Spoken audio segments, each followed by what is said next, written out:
So your key idea today is that decimal numbers are another way of writing the amount between whole numbers, which you probably already knew.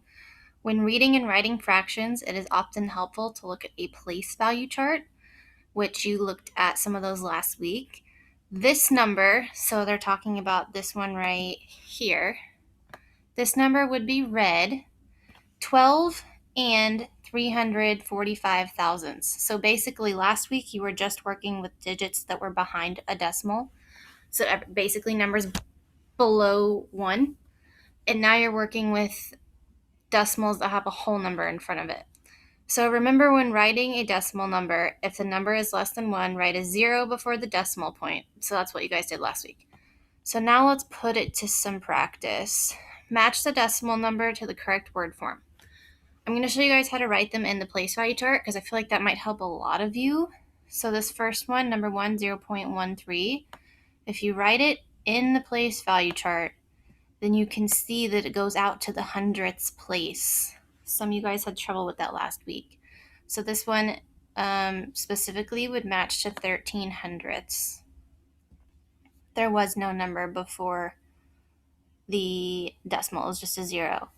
This one, 0, and then the decimal, and then 0.7. That goes out to the hundredths, so that would be 7 hundredths.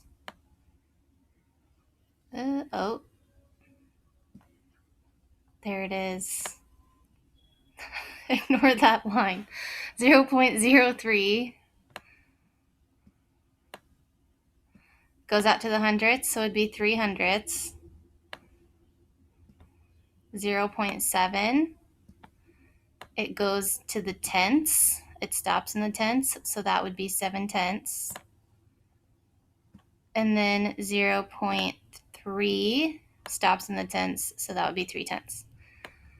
So one thing I want to point out before you guys start working on your own, it says this is the part where you're going to pick up on once you get back to the Google Slides. It says write the following numbers in standard notation using decimal form.